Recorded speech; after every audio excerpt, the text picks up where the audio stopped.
റവ വെച്ചിട്ട് വളരെ എളുപ്പത്തിൽ ഉണ്ടാക്കാൻ പറ്റിയൊരു ബ്രേക്ക്ഫാസ്റ്റ് റെസിപ്പിയാണ് ഇന്ന് ഷെയർ ചെയ്യുന്നത്. അപ്പോൾ അതിനായിട്ട് ആദ്യം തന്നെ നമുക്ക് 1 കപ്പ് റവ ഒരു മിക്സിയുടെ ജാറിലേക്ക് ഇട്ട് കൊടുക്കാം. ഞാനിവിടെ വറുക്കാത്ത റവയാണ് എടുത്തിട്ടുള്ളത്. ഇനി നമുക്ക് ഈ റവ നന്നായിട്ടൊന്ന് പൊടിച്ചിട്ട് കൊണ്ടുവരാം. ഇപ്പോൾ ഞാൻ ഞാനിവിടെ നന്നായിട്ട് പൊടിച്ചെടുത്തിട്ടുണ്ട്. ഇനി നമുക്കിതിലേക്ക് 1/2 കപ്പ് ചോറ് ചേർത്ത് കൊടുക്കാം. ഞാനിതിവിടെ തലേദിവസം ബാക്കിയായ ചോറാണ് ചേർത്ത് കൊടുക്കുന്നത്. പിന്നെ ഇതിലേക്ക് 1/2 കപ്പ് ചെറിയ തേങ്ങ ചേർത്ത് കൊടുക്കാം. ആവശ്യത്തിന് ഉപ്പ് ചേർത്ത് കൊടുക്കാം. 1 ടീസ്പൂൺ പഞ്ചസാര ചേർത്ത് കൊടുക്കാം.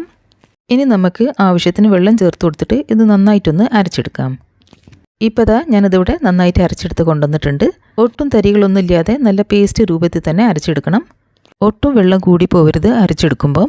ഇനി നമുക്ക് ഈ അരച്ചെടുത്ത മാവ് മറ്റൊരു പാത്രത്തിലേക്ക് ഒഴിച്ചു കൊടുക്കാം. ദോശയൊക്കെ അരച്ചെടുക്കുന്ന അതേ കൺസിസ്റ്റൻസി തന്നെ ആയിരിക്കണം നമുക്ക് മാവ് അരച്ചെടുക്കേണ്ടത്.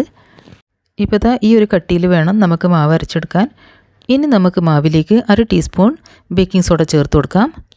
ഇനി നമുക്ക് കയ്യിൽ വെച്ചിട്ട് ഇത് നന്നായിട്ടൊന്ന് മിക്സ് ചെയ്തിട്ടെടുക്കാം. അപ്പോൾ നമ്മുടെ മാവ് ഇവിടെ തയ്യാറായിട്ടുണ്ട്. ഇനി നമുക്ക് അപ്പം ചുട്ടെടുക്കാം. ഞാനിവിടെ ഓട്ടടയാണ് ചുട്ടെടുക്കുന്നത്.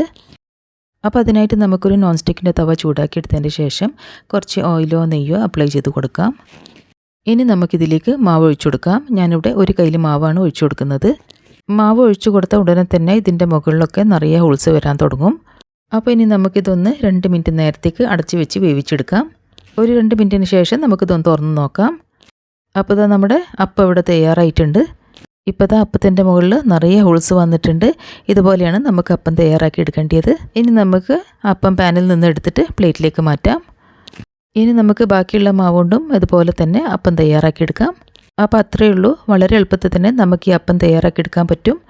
നല്ല തിരക്ക് പിടിച്ച സമയങ്ങളിലും മടിയുള്ള ദിവസങ്ങളിലൊക്കെ വളരെ പെട്ടെന്ന് ഉണ്ടാക്കാൻ പറ്റിയൊരു ബ്രേക്ക്ഫാസ്റ്റ് റെസിപ്പിയാണ്.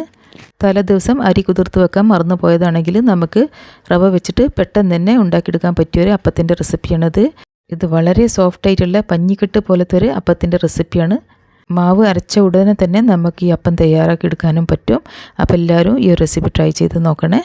ഇനി നമുക്ക് ഈ അപ്പം സെർവിങ് പ്ലേറ്റിലേക്ക് വെച്ച് കൊടുക്കാം. ഞങ്ങളുടെ നാട്ടിലൊക്കെ ഇത് തേങ്ങാപ്പാൽ ഒഴിച്ചിട്ടാണ് കഴിക്കൽ. ഈ ഒരു അപ്പത്തിൻ്റെ കൂടെ മീൻകറിയും നല്ലൊരു കോമ്പിനേഷനാണ്. അപ്പോൾ റവ വെച്ചിട്ടുണ്ടാക്കിയെടുത്ത ഈ ഒരു ഓട്ടടൻ്റെ റെസിപ്പി എല്ലാവരും ഒന്ന് ട്രൈ ചെയ്ത് നോക്കണേ. നിങ്ങൾക്ക് എല്ലാവർക്കും ഇത് തീർച്ചയായിട്ടും ഇഷ്ടപ്പെടും. അപ്പോൾ വീഡിയോ ഇഷ്ടപ്പെട്ടതാണെങ്കിൽ ലൈക്ക് ചെയ്യാനും ഫ്രണ്ട്സ് ആൻഡ് ഫാമിലിയുടെ കൂടെ ഷെയർ ചെയ്യാനും മറക്കരുത്.